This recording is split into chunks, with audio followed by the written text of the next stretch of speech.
Мы сегодня находимся в Татарском институте переработки кадров агробизнеса, освоить технологии. Тут знакомься, я у вас третий раз, раньше выступал тоже. Валентин Николаевич меня систематически приглашает. Татарский институт переработки кадров. И рад встречаться с вами, потому что Татарстан – это великая держава. Во всяком случае, не Чувашки. У нас крохотные, маленькие. Татарстан – это великая держава по пчеловодству. Вообще Татарстан я очень люблю, потому что много в том числе талантливых пчеловодов. И матководы, вот Ханяфи давно, мы знакомы с Ханяфи 20 лет. Мне очень приятно общаться с вами. Пищи. Но это так, немножечко из нутрициологии. Я все-таки нутрициолог. Вот. Поэтому излишнее питание превращается в яд. Воздух. А я решил пойти купить сыр без нитрита натрия. Пошел в Ашан. Думаю, поищу, может быть, куплю себе сыр без отравы. 2 часа по полкам бегал в Ашан. Сыра без нитрита натрия я не нашел. Вывод. Сегодня купить в магазине пищу без отравы не выйдет. Мне говорят, а я покупаю вот с подворья с частного. Да? Вопрос, а на этом частном подворье вот этот вот корм для скота, он чистый? Он тоже всякой химии. То есть сегодня человеку избежать возможности отравления нереально. Вопрос, а как же все-таки, как спастись? Можно. Продукция пчеловодства позволяет нам это сделать. Итак, гипертония и гомотоксикоз – это внутреннее отравление организма. Мы травимся с пищей, травимся с воздухом, травимся с водой. Тот человек, который сегодня потребляет воду из-под крана без очистки, это очень, очень неразумное поведение. Почему? Потому что вся вода из-под крана сегодня должна фильтроваться. Обязательно. Там огромное количество всевозможных ксенобиотиков, всевозможных отравов. Не делайте так. Обязательно фильтр, хороший фильтр, водичку свою очищайте. И вопрос сегодня сохранения здоровья самым эффективным приемом решается потреблением продукции пчеловодства. Как мы можем себя сегодня защитить? Это потреблять продукты пчеловодства, которые будут нас защищать от всего.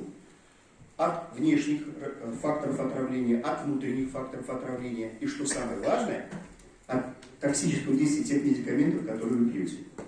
Волей-неволей вы не можете себе отказать в приеме таблеток, да?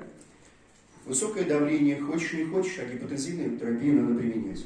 Просто бизнес пока не прочувствовал это. Вот молодые ребята, они же занимаются этим. Из липы собран фасели, крышки фасели. Так, пожалуйста, вопрос.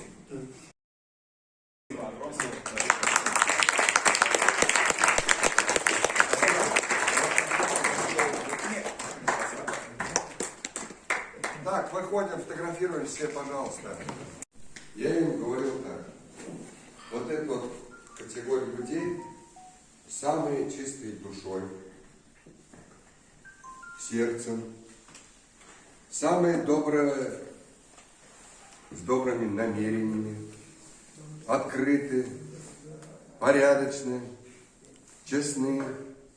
Даже в такой период времени, казалось бы, напряженный по вопросам пандемийных, честно говоря, мы сомневались, что у нас будет в таком формате очно, но я просто благодарен. Вы духом сильные люди. Я искренне всех поздравляю с завершением учебы. Не стесняйтесь, высказывайте, что нужно еще усилить. Живо-здорово будем. Год пролетит быстро, мы его не заметим. А вот такое общение, уважаемые друзья и коллеги, не заменишь ничем. И оно раз в год бывает. Группу в WhatsApp или в электронной почте, или по телефону обменялись. Да, это тоже большое богатство. Но вот самое богатство на сегодняшний день – это личные встречи, личные общения, личные обсуждения тех или иных вопросов. И когда эти обсуждения глаз на глаз, они искренние, порядочные, честны и результативны. Вам всем, прежде всего, желаю огромного доброго здоровья, сильного духа, удачи в семьях, больших медосборов, рекордных медосборов. Иваныч, да? Я всем рассказываю, многие не верят под твои результаты, под 140 килограмм.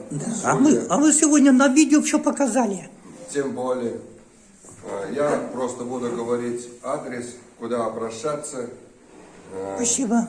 Пускай верят этому. И это наверняка еще и не предел. Это не легкая отрасль, это кропотливый труд. Дорогие друзья, я вас поздравляю, желаю доброго здоровья, счастья, благополучия и удачно добраться до дома. Счастливой дороги!